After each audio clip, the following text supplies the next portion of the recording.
Today, Netflix isn't just a company, it's a verb. You want to watch a movie? You Netflix it. It's a $200 billion titan, a global powerhouse of entertainment that churns out critically acclaimed shows and snags Oscars like they're going out of style. It's in over 190 countries, has hundreds of millions of subscribers, and its name is synonymous with streaming. But what if I told you that less than 20 years ago, this empire was on the verge of total collapse? Not just struggling, but staring down the barrel of bankruptcy repeatedly. And at one point, its founders were practically begging Blockbuster, yes, Blockbuster, to buy them out for a measly $50 million. Blockbuster said no. They laughed them out of the room. Imagine that. The sheer, colossal hubris. How do you go from being a punchline to one of the most dominant companies on earth? And more importantly, what kind of madness, what kind of near fatal missteps did Netflix have to endure to get there? Because the journey wasn't just rocky, it was a cliff dive. Back in 1997, a guy named Reed Hastings rented Apollo 13 from Blockbuster. He returned it, late, got hit with a $40 fee, and thought, there has to be a better way.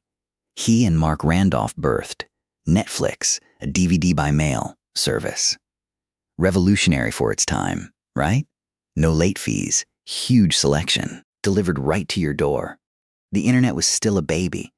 Broadband was a luxury, and renting movies meant driving to a store. Netflix felt like magic, but magic doesn't pay the bills. And 1999, 2000? That was the height of the dot-com bubble. Money flowed like water, then dried up like a desert riverbed. Netflix, like so many other internet startups, was burning cash. Fast. Think of it like trying to launch a rocket with a leaky fuel tank. They needed capital, badly. So, in the year 2000, Reed Hastings flew to Dallas. His mission, convince Blockbuster to buy Netflix for $50 million. That's it.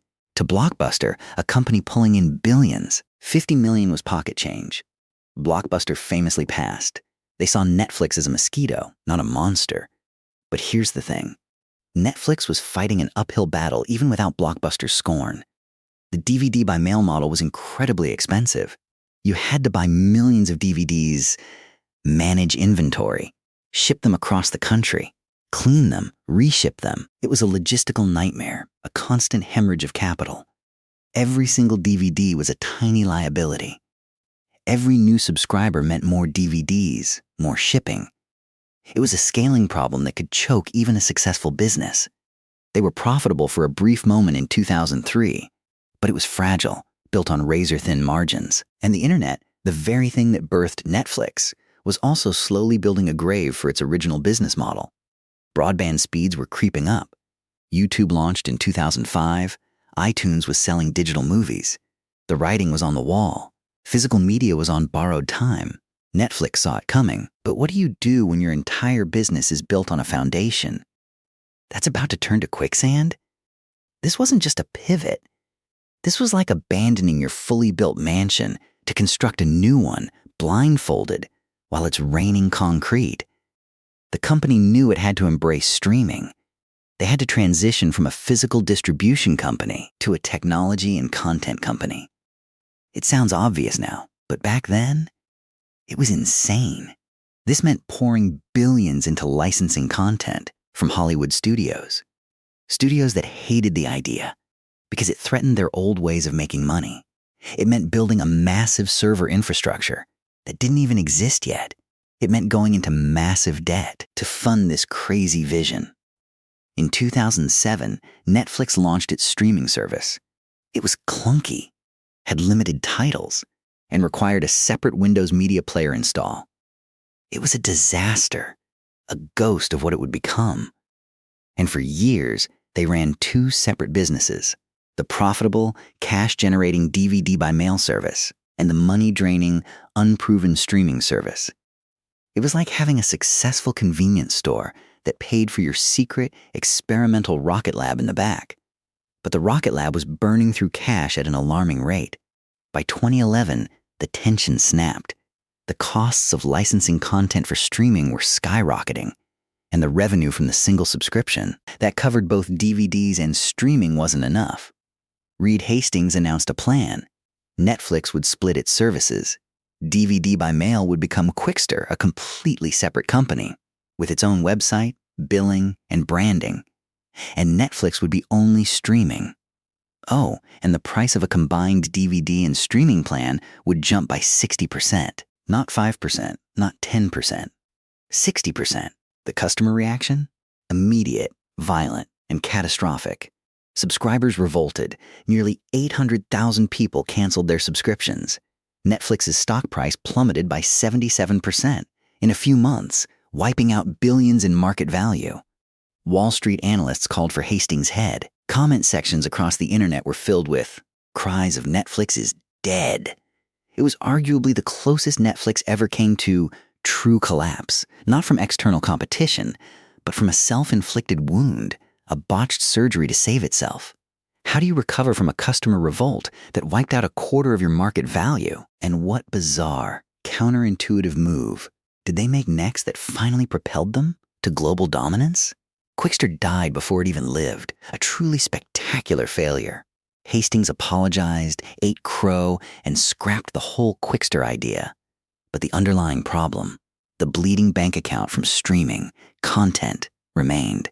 Netflix doubled down. They decided to stop just licensing other people's content and start making their own. This was another massive existential bet. House of Cards in 2013 was their first big swing. They spent $100 million on 2 seasons of a show they knew nothing about, ordering it sight unseen. It was a completely unprecedented move in Hollywood. It worked. House of Cards was a hit, winning awards, attracting new subscribers, and proving that Netflix wasn't just a distributor, it was a creator.